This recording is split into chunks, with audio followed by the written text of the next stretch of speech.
નમસ્કાર ખેડૂત મિત્રો, આજે હું પાલનપુર તાલુકાના જગાણા ગામે આવેલો છું અને એક અમારા ખેડૂત મિત્ર છે કે જેમને આ ઓર્ગો પ્લસ દિવેલાની અંદર વાપરેલું છે.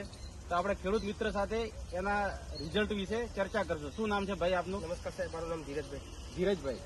ધીરજભાઈ, તમે આ પ્રોડક્ટ આ દિવેલામાં ક્યારે અને કેવી રીતે વાપરી હતી એ જરાક જણાવશો. પાયામાં આપ્યું હતું, પહેલું જ આપ્યું હતું પાયામાં જ. ખાતર એક બાજુ મેં સોણિયું ખાતર આપ્યું છે, આટલાથી મેં પાયામાં પેલું મારું ખાતર એ ખાતર તમારું વાપર્યું હતું, મારું ખાતર વાપર્યું હતું ઓગળો. અને વત્તા આ બાજુ મેં સોણિયું વાપર્યું. આજે મને રિઝલ્ટ છે કે આનું ખાતરનું રિઝલ્ટ બહુ સારું છે. સોણિયું ખાતર લીધે મને રિઝલ્ટ મળ્યું જ નથી. બરાબર. અને હું પહેલી જ વખત વાપરી જોયું છું. હું એમ કહું બીજા ખેડૂતોને કહું છું કાર્ય ખાતર વાપરી જોજો.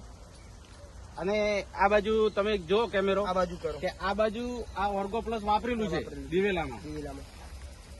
આ ઓર્ગો પ્લસ ની તમામ ટ્રીટમેન્ટ આ વિભાગમાં કરેલી છે. અને આ બાજુ હવે કેમેરો લાવો, જે આ ભાગ તમે જોઈ શકો છો, આમાં ખાલી છાણિયું ખાતર વાપરેલું છે.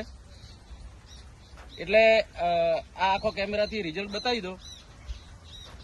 આ બાજુ કરો કેમેરો. હવે તમે બંને બાજુ તફાવત જોઈ શકો.